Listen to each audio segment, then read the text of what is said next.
अपने पिता वेद प्रिय के कहने पर मिट्टी लाई और मृदिका लाकर मिट्टी लाकर अपने पिताजी को दिया। पिताजी ने पार्थिव शिवलिंग का निर्माण किया। पार्थिव शिवलिंग का निर्माण किया गया। सारे ब्राह्मणों को जितनी मृदिका लाए गए थे उसमें से अंश अंश मात्र ब्राह्मणों को दी और ब्राह्मणों ने शिवलिंग का निर्माण कर पूजन करना प्रारंभ किया। अब जरा ध्यान दीजिएगा कि वो पार्थिव शिवलिंग का जब पूजन किया, वेदप्रिय ब्राह्मण ने हरप्रिय ने लाकर दिया। सारे ब्राह्मण जितने भी थे सबने सुंदर शिवलिंग का निर्माण किया। सुंदर शिवलिंग का निर्माण किया। बड़ा सुंदर सुंदर शिवलिंग का जब निर्माण कर कर पूजन करना प्रारंभ किया,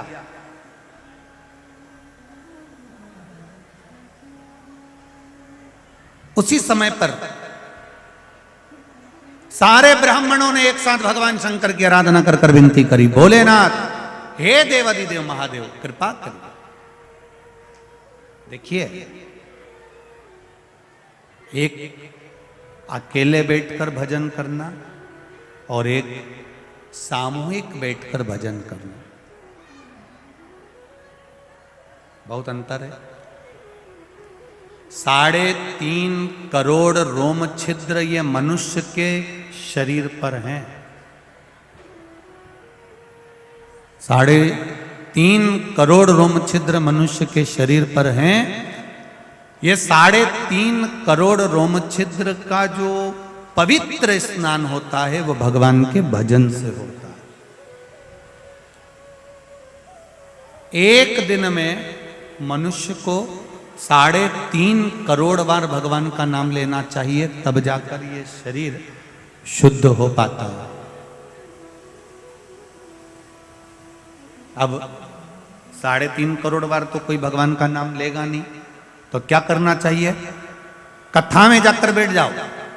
भगवान की कथा में जाकर जब बैठोगे, सब इतने लोग एक साथ में मिलकर जब भगवान का भजन करेंगे, वो भजन करते करते जब वाणी से निकलेगा, टकराएगा, बिखरेगा, कण कण कण कण 3.5 करोड़ रोम छिद्र में समाएगा, तो हमारा कल्याण अपने आप हो जाएगा।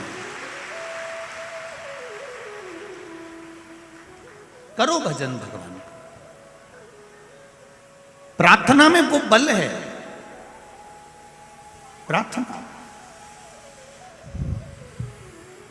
प्रार्थना में वो बल होता है कि आप जब प्रार्थना करते हैं, आप जब भगवान का भजन करते हैं, आप जब नाम कीर्तन करते हैं, आप जब मंत्र स्मरण करते हैं, उस मंत्र स्मरण में, उस प्रार्थना में वो बल उत्पन्न हो जाता है कि भगवान उस स्थान पर आकर विराजमान हो जाता है, उस जगह पर आ जाए।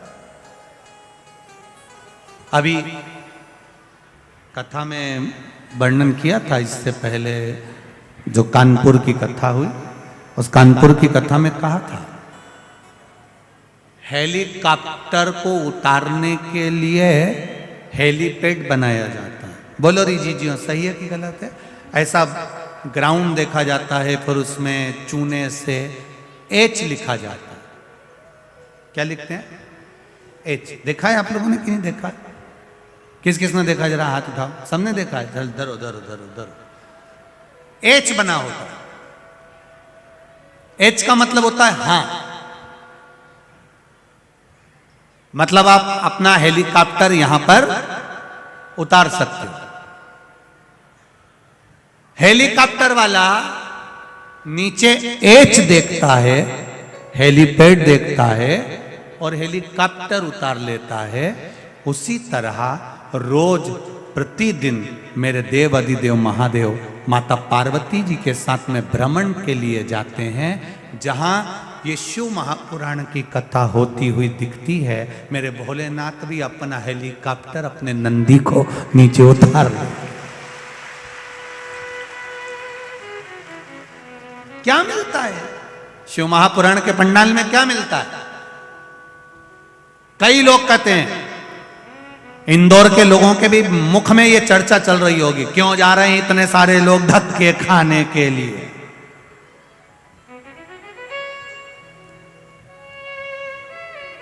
कई लोग कहेंगे लोग पागल हो गए।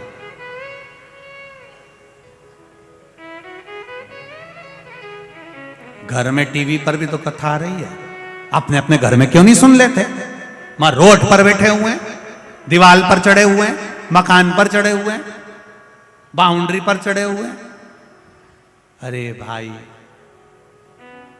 इन सब को मालूम है कि हेलीपैड पे हेलीकॉप्टर उतरता है और जहां शिव महापुराण की कथा होती है वहां मेरा महादेव उतरता है। इन सबको मालूम। और जैसे ही हेलीकॉप्टर से नेताजी नीचे उतरते हैं तो जितने लोग हेलीपैड के आसपास में होते हैं वो अपनी अपनी एक एक सूचना दे देते, साहब हमारे यहाँ पानी नहीं आ रहा, साहब हमारे यहाँ नल नहीं चल रहा, साहब हमारे यहाँ ये प्रॉब्लम है, हमारे यहाँ वो प्रॉब्लम है। उसी तरह देवाधिदेव महादेव जब इस शिव महापुराण की कथा में जहाँ कथा होती है, हम पहले भी आपको कहे कि शिव पुराण जिस स्थान पर होती है वो स्थान साधारण नहीं होता, वो कैलाश धाम होता है जहाँ भगवान शंकर की कथा हो। आप लोग जहां भी कथा सुन रहे हैं, आप जहां कथा श्रवण कर रहे हैं, ये पूरी भूमि ये समझ कर बैठी है कि हम कैलाश पर बैठकर कथा सुन रहे हैं, कल्पवास करते हैं।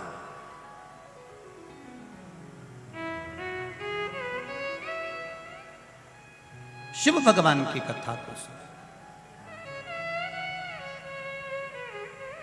सबके दुखड़े जो तू हर गया डमरू वाले, तो मेरे दुखड़ों को देख कर क्यों डर गया डमरू वाले। ऐसा क्या कर दिया मैंने जो मेरे दुख नहीं कटते प्रभु? आप कृपा करिए, आप दया करिए, आप उदारता करिए, आप करुणा करिए। तब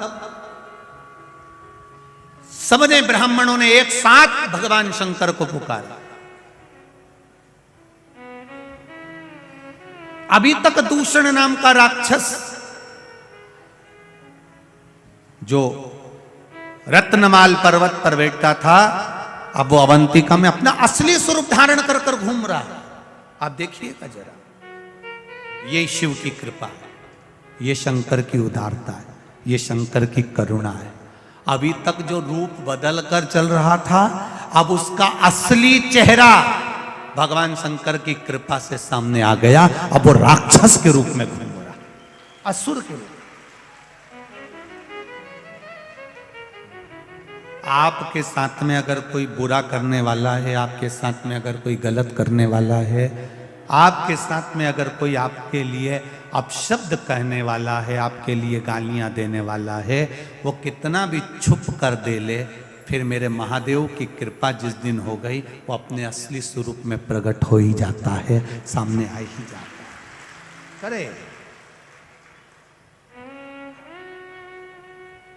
वो करने में दिक्कत नहीं, करे वो। भाई बैठिए, आप देंगे माइक देंगे, बैठो बैठो। असली स्वरूप में वो प्रकट हो जाता है, अपने असली स्वरूप में सामने आ जाता है।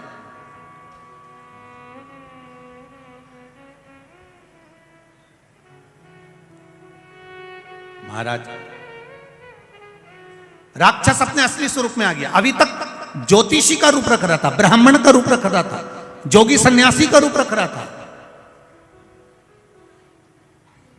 संत महात्मा का रूप रख कर आता था, और ब्राह्मणों के घर में जाता और ब्राह्मणों से कहता मैं इनको विद्याध्ययन कराऊंगा, और उन बच्चों को लेकर चले जाता, उनका रक्त निचोड़ कर पी जाता। अब अपने असली स्वरूप में आ गया, अब असली स्वरूप में प्रकट हो गया। आप भी करो शंकर की भक्ति।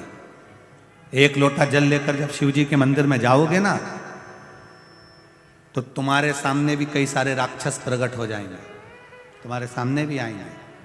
कोई कोई तुम्हारे ऊपर उंगली उठाएगा, चल दी गुरु जी की चेली, चल दी शंकर जी के मंदिर। क्या होता है लोटा भर के जल चढ़ाने से? जो तुमको ज्यादा ज्ञान देना कि शिव जी को जल चढ़ाने से क्या होता है, शंकर भगवान के मंदिर जाने से क्या होता है, तो उनसे हाथ जोड़कर कहना, इतना जोरदार ज्ञान तू अपनी लुगाई को क्यों नहीं देता? हमको ज्ञान दे रहा है अपनी लुगाई के, तो समझा। एक बार जरा चंद्र घंटा से बोल के तो देख, तेरा पूरे अच्छे से ही तेरे को मंदिर का घंटा बना देगी। तो बोलना उससे, उससे बोल कि हरतालिका तीज का पूजन करने से क्या होता है, करवा चौथ का व्रत करने से क्या होता है, शिवरात्रि का व्रत करने से क्या होता है, सावन के महीने में शंकर जी की पूजन करने से क्या होता है, भगवान शंकर का अभिषेक करने से क्या होता है, ब्राह्मण को घर में पूजन कराने से क्या होता है। तू अपनी धर्मपत्नी को समझाना, दुनिया को ज्ञान दे रहा है, कुछ नहीं होगा। लोटा भर के जल चढ़ाने से कुछ होता है? ये पत्र ये सब फालतू के क्या लिखा है?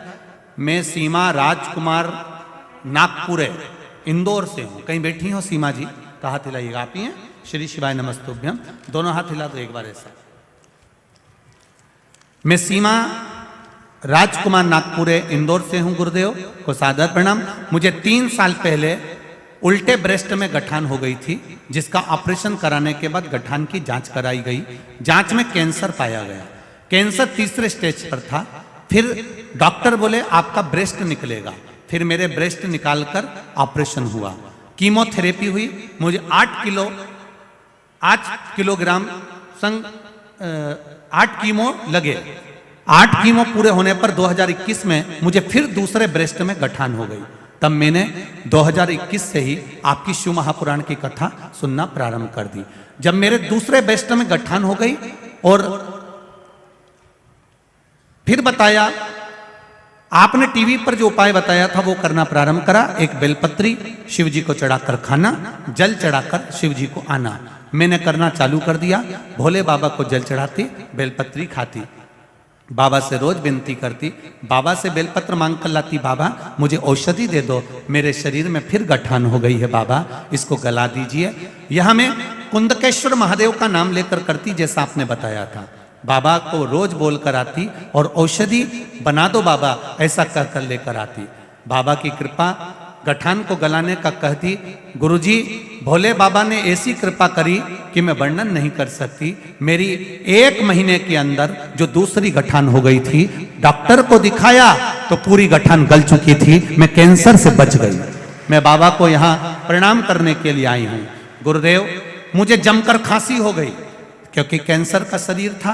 फिर जमकर जब खांसी हुई, फिर मैं वापिस डॉक्टर को दिखाने के लिए गई तो डॉक्टर ने आश्चर्य करा। डॉक्टर ने आश्चर्य करा और मेरी खून की जांच हुई। जब खून की जांच कराई गई, सारी जांच देखी गई तो मेरी सारी जांच नॉर्मल आई और मेरे शरीर से कैंसर भी समाप्त हो गया। मैं बाबा को प्रणाम करने आई हूँ। ये मेरी कैंसर की जांचें लगाई है मैंने, पूरी जांच मेरी कैंसर की लगी हुई है। जहां जहां मेरे को कैंसर हुआ दिखाया गया, हॉस्पिटल के साले पर्चे मैं लगाकर भेज रही हूँ। शिव किसको कहते हैं बाबा? शंकर का 1 लोटा जल और 1 बेलपत्री में वो बल है जो दुनिया में कहीं नहीं हो सकता। बैठिए बहन। श्री शिवाय नमस्तुभ्यम। हर हर महादेव। बैठ जाइए।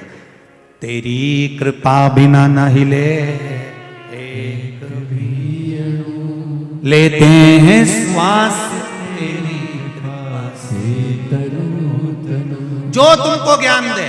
लोटा भर के जल चढ़ाने से क्या होता है? शिव जी पे बेलपत्र चढ़ाने से क्या होता है? उनसे क्यों अपनी लुगाई हमें ज्ञान मत दो।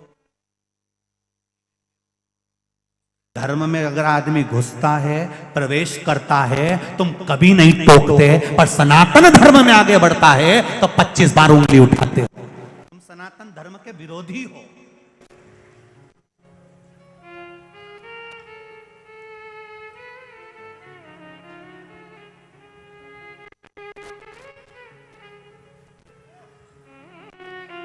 जिनको शिव समझ में नहीं आए वो दूसरे धर्म में जाकर झूठन खाएं, मना नहीं। शिव हमारा है, राम हमारा है, कृष्ण हमारा है। और अगर आज राम कृष्ण हमारा है तो फिर हमें कहीं झूठन खाने जाने की जरूरत नहीं पड़ेगी। और मिलेंगे तुमको झूठन खाते हुए बहुत सारे। 25 दिसंबर जब आए तो देख लेना, ढेर सारे झूठन खाते हुए नजर आएंगे। 31 पे ढेर मिलेंगे तुमको। अगरबत्ती छोड़कर मोमबत्ती पकड़े हुए ढेर मिलेंगे तुमको। ढेर झूठन खाते हुए। हमें नहीं खाना। हम खाएंगे तो उसके दरवाजे की रज खा लेंगे, उसके दरवाजे की ठोकर खा लेंगे पर दूसरी जगह प्रवेश नहीं करेंगे। ये हमारा धर्म कहता है, ये सनातन धर्म कहता है। भटकना नहीं। जो ज्यादा ज्ञान दे उसको 1 नारियल और 11 रुपए देकर आ जाना। ए भेरू, ये 10 रुपए का सिंदूर चढ़ा लेना। कहकर आना जो ज्यादा ज्ञान दे आपका, उसको समझा दो अच्छे से, ले जाओ। जो व्हाट्सएप पर ज्यादा ज्ञान दे, फेसबुक पर ज्यादा ज्ञान दे, मोबाइल पर ज्यादा ज्ञान दे, उसको अच्छे से समझा दो एक बार, तेरा क्या होगा रे, खा लिया। समझा। बोल बम का नारा है, जम के बोलो जरा, बाबा एक सहारा है। अभी आवाज नहीं आई, जरा जम के बोलिए। बोल बम का नारा है, बस बाबा एक सहारा है। उसके सहारे पर जिएंगे, उसके बल पर जिएंगे। और वो बैठा है तो मेरा विश्वास कहता है धक्के नहीं खाने देगा। इन पत्रों में अगली बार 2 साल 3 साल बाद जब भी कथा करने यहां आऊंगा, इन पत्रों में तुम्हारा भी नाम होगा, ये निश्चित है। अभी 2-3 साल तो कथाएं खाली नहीं हैं, पर 2-3 साल के बाद जब भी इंदौर आऊंगा तो ये निश्चितता है इन पत्रों में। ये इंदौर वालों के भाग्य हैं जो आज कथा सुन रहे हैं। इसके बाद तो 2 साल 3 साल 4 साल तक जो भी योग लगेगा तब कथा का योग लगेगा। पर इंदौर वासियों को जो कथा मिली है, ये विश्वास रख कर कहता हूँ जीजियों, दिल से सुनना। मेरा महादेव जब भी देता है तो छप्पर फाड़ कर देता है, खाली नहीं छोड़ेगा, निश्चितता है उसका नाम कुबेर भंडारी है। वो भंडार करता लगे सेवा में। आज बजरंग दल के लोग लगे हैं, विश्व हिंदू परिषद के लगे हैं, हिंदुत्व समिति लगी है, दुर्गा वाहिनी लगी है, आरएसएस के भक्त लगे हैं, सेवक लगे हैं। चारों तरफ हर तरह का व्यक्ति सेवा दे रहा है, प्रत्येक। और आज तो भगवान ने कृपा कर दी इंदौर वालों पर, कई जगह पर लोग प्रसाद वितरण कर रहे हैं, कोई हलवा बांट रहा है, कोई कुछ बांट रहा है। ये इंदौर वालों के ऊपर भगवान भोलेनाथ की कृपा हो गई। भक्तों का भाव ये जानते हैं। मौका नहीं मिलेगा। आज कौन से दिन की कथा हो गई? बोलो जम के बोलो जरा। 4 दिन, 3 दिन और बचे। 2 दिन की सही चलेगी, तीसरे दिन को सुबह की कथा बात कर सीताराम जी हम भी चले। राम जी भगवत भजन करते रहो, जिंदगी में आनंद लेते रहो। हर ब्राह्मण ने, हर प्रिय ने अपने पिता से कहा, आज दूषण नाम का राक्षस अपने असली स्वरूप में आ गया। शिव जी के सामने असली स्वरूप आता जरूर है। जो तुम्हारे पीठ पीछे गड़बड़ करता है वो एक दिन तुम्हारे चरणों में पड़ा मिलेगा। ये निश्चितता है। ये मेरा शिव है, ये मेरा शंकर, ये मेरा ओघड़ी है, ये मेरा दयालु दातार है, ये मेरा भंडारी है, कुबेर महाकाल राजा है। सामने आ गया दूषण। दूषण ने आज वेद प्रिय के बेटे को, हर प्रिय को उठा लिया। इसको ये नहीं मालूम था कि ये मिट्टी का स्पर्श कर लिया था, वो मिट्टी जो शंकर भगवान का शिवलिंग का निर्माण कर रही है। हर प्रिय को उठाया। इतनी देर में सारे ब्राह्मणों ने शिव जी को पुकारा। शंकर भगवान कालों के काल महाकाल बनकर प्रकट होने वाले थे। इतनी देर में वेद प्रिय के पास में शिव जी ने आकर कह दिया, सुनो वेद प्रिय, मैं प्रकट तो हो जाऊंगा, दूषण को मार भी दूंगा, मना नहीं है, पर अगर इसका रक्त पृथ्वी पर गिर गया तो ये 84 रूप रख लेगा, और मैं 84 रूप नहीं रख सकता, क्योंकि मैं इस भूमि पर निवास करता हूं, इस पृथ्वी पर रहता हूं। मैं रूप नहीं रख सकता। लोगों के शरीर में देवी जी आती है, देवता जी आते हैं, सब्र आते हैं, पर किसी के शरीर में महादेव नहीं आते, क्योंकि महादेव कहीं गए नहीं, यहीं की यहीं है, तो आके करेंगे क्या? वो तो पहले ही है। और कहीं का घूमता घूमता कह दे कि मुझे महादेव आ गए, तो उसको धतूरा चढ़ा देना। कांटे वाले धतूरे लिया, 1 बोरी भर के चढ़ा दो, थोड़ी देर बाद महादेव निकल जाएंगे बाहर, रहेंगे नहीं। जब सब दूर से चुभेंगे ना तो अपने आप निकल जाएंगे। किसी को महादेव नहीं आते, क्योंकि महादेव कहीं नहीं गए, कंकर में शंकर है, और मृत्यु लोक के कण कण में मेरा महादेव बैठा है, वो जाता ही नहीं है। भगवान विष्णु वैकुंठ में है, ब्रह्मा जी ब्रह्मलोक में है, इंद्रलोक में इंद्र निवास करते हैं, गरुण वरुण लोक पितृलोक में सारे पितृ निवास करते हैं, पर मृत्यु लोक ये शिव की भूमि है, ये पृथ्वी मेरे शंकर की भूमि है। पूरी पृथ्वी को कहीं से भी खोद लो, खोदते से ही कहीं ना कहीं शिवलिंग जरूर निकल कर बाहर आएगा। पृथ्वी में शंकर है, वो प्रकट हो जाता है, वो निकल, शिव है निकलेगा। अब जिसके पास जो होगा ना वो अपन उसको नाम से पुकारते हैं। भैया जो दूध बेचता है उसको दूध वाला कह देते हैं, सब्जी बेचता है तो बोलो बोलो जम के बोलो, सब्जी वाला। सोना चांदी बेचे तो सोना चांदी वाला सोनार, बर्तन बेचे तो ताम्र का, कपड़ा बेचे कपड़े वाला, कबाड़ा वाला। अब तुम हंसे क्यों? अब उसमें कौन सा, तो कबाड़ा बेचे तो कबाड़ा वाला। अब जैसे तुमको लोग कहते हैं ना कि साहब ये कपड़े वाला है, ये सब्जी वाला है, ये दूध वाला है, ये बर्तन वाला है, उसी तरह जो शंकर भगवान को एक लोटा जल चढ़ाता है लोग कह देते हैं ये शिव वाला है, शंकर वाला। पहचान हो जाती है इसकी, ये पहचान है।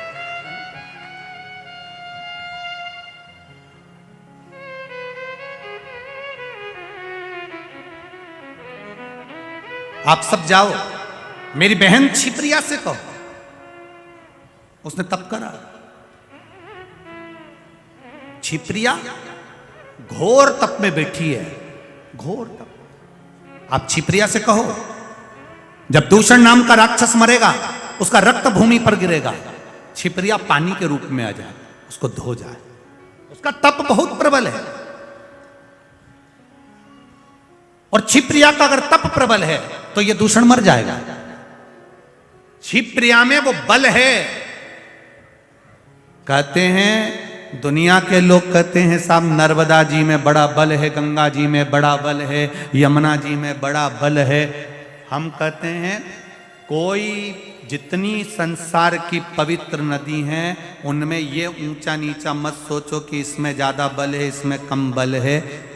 ब्रह्मा जी बड़े कि विष्णु जी बड़े कि शिव जी बड़े, यहाँ तो सब भगवान शंकर की कथा कहती है ब्रह्मा विष्णु महेश सब एक हैं। उसी तरह गंगा यमुना छिप्रा सरयू सब एक है। इसमें कौन बड़ा कौन छोटा ये हम नहीं कह सकते, ये तो बुद्धि है हमारी। हम जब छोटा देखते हैं तो छोटा नजर आता है, हम बड़ा देखते हैं तो बड़ा नजर आता है। ये हमारी बुद्धि के अनुसार है, नहीं तो शास्त्र तो कह रहा है, शिव महापुराण कर रही है, भगवान शंकर की कथा कर रही है कि छिप्रिया ने जो तप किया, कहते हैं जितना तप गंगा जी ने भगवान शंकर के लिए करा था, जितना तप मां नर्मदा जी ने शिव तत्व को प्राप्त करने के लिए करा था, उससे अधिक तप मां छिप्रिया ने अपने भाई के लिए किया था। कोई साधारण है, उससे अधिक तप करा है मां छिप्रिया ने। और छिप्रिया ने जब तप किया, कह दिया भगवान भोलेनाथ ने जाओ कहो, छिप्रिया से जाकर आए वो पानी के रूप में। छिप्रिया ने कह दिया तुम जाओ, भोलेनाथ जी से कह दो तुम दूषण नाम के राक्षस को मारो, मैं पहुंच जाऊंगी। छिप्रिया तप में ऐसी लीन हो गई कि पहुंचना ही भूल गई। भगवान शंकर प्रकट होकर दूषण को मार दिए। दूषण भागता गया, शीश कटा, त्रिशूल से भागता जाता है, रक्त बूंद गिरती जाती है, 84 जगह पर बूंद गिर गई। छिप्रिया उसी समय पर प्रकट हो गई, पानी के रूप में आई। पानी के रूप में आकर जैसे धोना चाहती थी उतनी देर में तो दूषण नाम का राक्षस प्रकट होता चला जा रहा था। 84 रूप जब दूषण नाम के राक्षस ने रख लिए, छिप्रिया की आंख में जल भर गया। मेरा भैया अकेला और राक्षस 84, मेरा शिव दूसरा रूप नहीं रख सकता। ये शिव पुराण कह रही है कि शंकर किसी के विग्रह में नहीं आते, शंकर दूसरा रूप नहीं रखते, शिव दूसरा रूप नहीं रख सकते। तो छिप्रिया ने सोचा क्या करूं। आज छिप्रिया ने अपना तपबल फैलाया और तपबल की सीमा फैलाकर अपने भाई के 84 टुकड़े कर दिए। शंकर भगवान के 84 टुकड़े कर दिए। 84 रूप रखा शंकर भगवान ने अपनी बहन के बल से। दौड़ पड़े 84 रूप रखकर दूषण नाम के राक्षस का संहार कर दिया। जो 84 रूप रखकर घूम रहा था, 84 रूप रखकर जब दूषण नाम के राक्षस का संहार करा, ब्राह्मणों ने हर हर महादेव कहकर कहा, भोलेनाथ आप 84 रूप में अवंतिका में विराजमान हो जाओ। भगवान 84 रूप में बैठ गए। भगवान शंकर 84 रूप में विराजमान हो गए और भगवान शंकर ने दूषण नाम के राक्षस का संहार कर दिया। शिव जी दूषण का संहार करे, उनका नाम महाकाल बन गया। पर महाकाल शिवलिंग अभी प्रकट नहीं हुआ। अभी कितने महादेव प्रकट हुए हैं? जम के बोलो जरा। 84 महादेव। महाकाल प्रकट नहीं हुआ, अर्थात महाकाल बनकर, काल बनकर उन्होंने दूषण नाम के राक्षस का संहार कर दिया।